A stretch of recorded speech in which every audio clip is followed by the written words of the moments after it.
I'm Marcia Myers. I'm the director of the Office of Vocation, serving you in Louisville. I understand that you're seeking your first call, and I've been asked to give you some pointers about that. And I don't have all the answers, but I want you to know that the Office of Vocation stands ready to support you in that search through church leadership connection, but also in other ways as we advise you by phone and by email, and any way that we can assist you, we want to do that. But let me tell you some of the general things that I think might be helpful for you to consider. The first thing that I say, the second thing I say, and the third thing I say is be open, be open, be open. That this is not a process of seeking a job. This is not a process of beginning a career ladder. This is a process of discerning where God needs you to serve, where your gifts match the needs of the church, and where you can walk into an opportunity you may never have imagined, but find a wonderful and fulfilling way to serve God's people. So be open, be mobile. That may come as a real blow if you think that you're going to be able to stay in the place that's home to you, where you've gone to seminary. We have a lot of first call seekers for whom that is the situation. But we need you to be able to go to places that are not there, but places that are remote, places that are inner city and have trouble attracting leadership. There are lots of opportunities for ministry across this great country of ours, but they may not be in your backyard. So be open and be mobile. Let your personal information form go out there and check as many of the boxes as you can to be open to the possibilities. Let yourself be surprised by God's call to you. You won't be disappointed. Let me say that for those of you in Southern California, if you look at a map of the Presbyterian Church, many of the openings, more of the openings are going to be east of you. Perhaps in the Midwest and across the eastern United States. So you need to be open to moving east. You need to be realistic, too, about what salary to ask for and what you can expect. I know that there's a hard reality that many of you face about educational debt that's going to be a barrier for you. And the church, through our office and through the Board of Pensions, has created 2 programs to help you with that. And we can tell you more about that at another time. But just know that we're aware that that's a barrier. We also know that there are many churches that cannot afford to pay more than the minimum, and many that cannot even meet the minimum. One of the things that will be important for you to do if you live in Southern California is to look at the cost of living in the places that you're considering, where God is offering you a call, because there may be a very great difference in the cost of living. We suggest that you go to cost of living calculators online, such as bankrate.com and other websites that might help you to determine how your financial needs might match up in a different location, in a different ministry context. Okay, so if you're open and you're realistic about what's out there, use the system. And by that I mean use Church Leadership Connection, put your personal information form in it.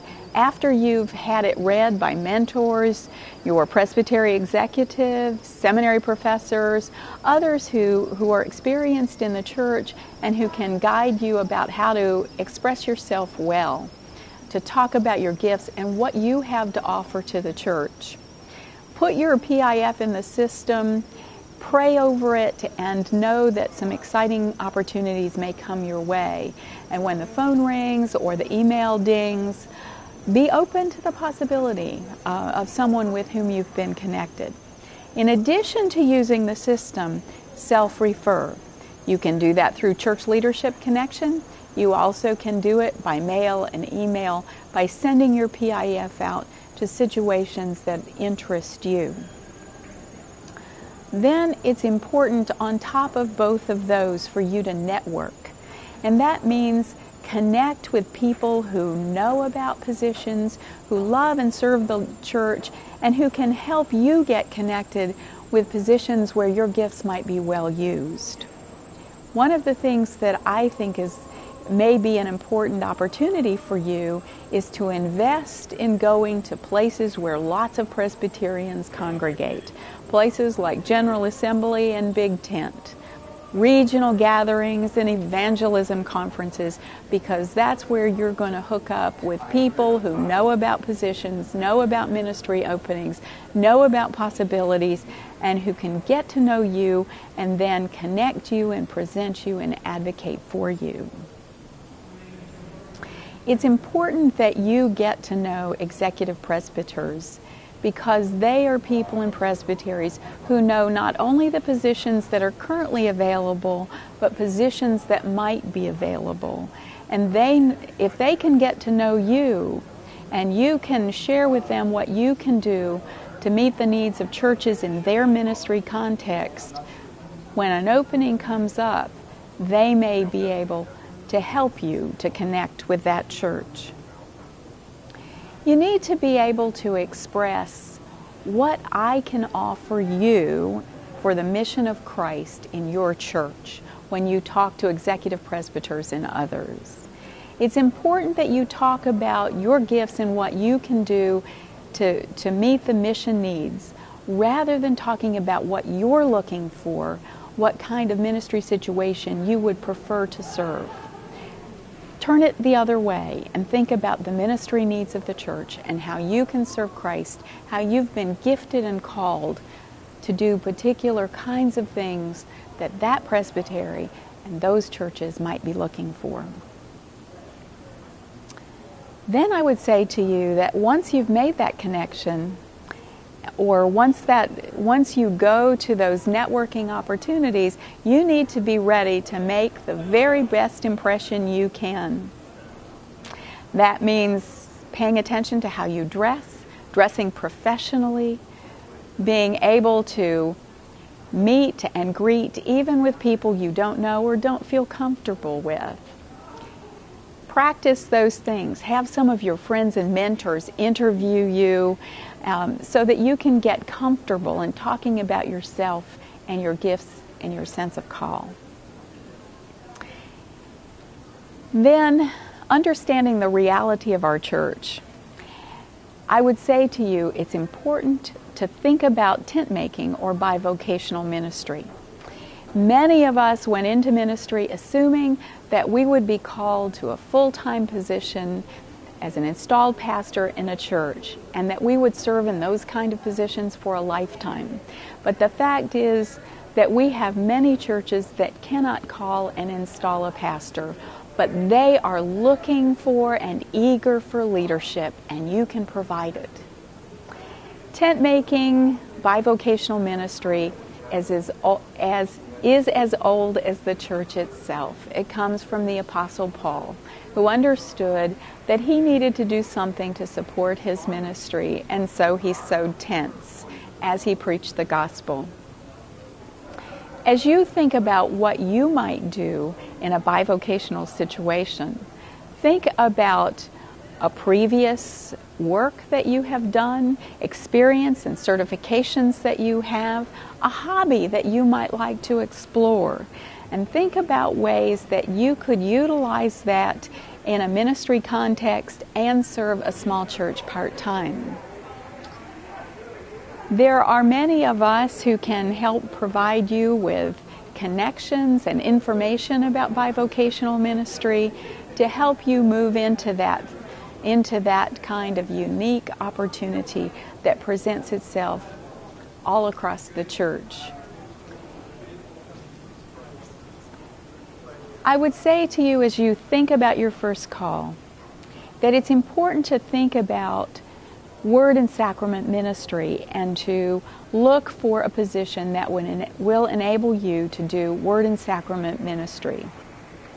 Don't expect a presbytery to ordain you to something that doesn't involve congregational or word and sacrament ministry. Some will, but many will not. And so if you're open to serving a small church that needs a leader and some other ministry or some other kind of employment, you're more likely to be able to put together a call for yourself and a livelihood. As we go forward into the future, we know that there are many existing congregations that need the energy, intelligence, imagination, and love that you can bring to them. There's also much ministry to be done and new believers to be reached for Christ. And that can best be done with a new worshiping community or a new church plant. And you may be gifted and called to do that.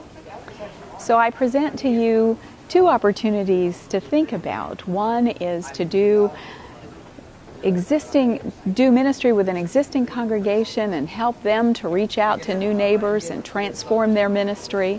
The other is to do new church development with a new worshiping community. There are many people in Louisville and across the church who can help you consider both of those and to develop your skills and to prepare for that kind of ministry. And remember that we're there in the Office of Vocation to help you as you explore these options and as you discover God's call to you.